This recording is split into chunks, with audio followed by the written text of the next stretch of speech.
দায়িত্ব তারেক জিয়াকে গ্রহণ করতে হবে। সব জায়গায় চাঁদাবাজি, শরিয়াপুর মাসব বন্ধ, ষোলো মাসকে তাদেরকে বহিষ্কার করা হয়েছে। অথচ আজকে আপনারা দেখেছেন পুলিশ বিভাগে সাংবাদিক সম্মেলনে ঊর্ধ্বতন কর্মকর্তাদের কাছে বারবার জানানো হয়েছে, কিন্তু তারা যতক্ষণ পর্যন্ত সব জায়গায় প্রচার দেওয়া হয়েছে ততদিন পর্যন্ত বহিষ্কার করা হয় নাই। চাঁদা নিলে পুরস্কার, ধরা পড়লে বহিষ্কার, ভাইরাল করে গ্রেফতার।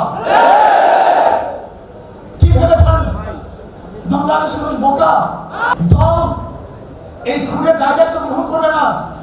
আমি স্পষ্ট ভাষায় বলতে চাই, এই খুনের দায়িত্ব তারেক জিয়াকে গ্রহণ করতে হবে। এই খুনের দায়িত্ব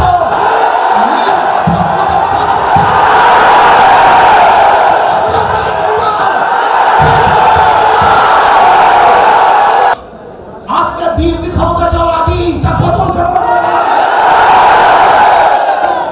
বাংলাদেশের মানুষ চায় না এই চাঁদাবাজ, দখলদার, খুনি, ধর্ষক, জালেমের গোষ্ঠী বাংলাদেশের রাস্তায় বসো।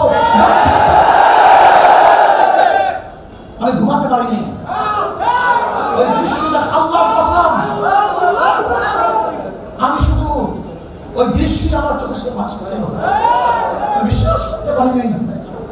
মানুষ শুধু জানেন কিভাবে, এত অত্যাচার কিভাবে হয়।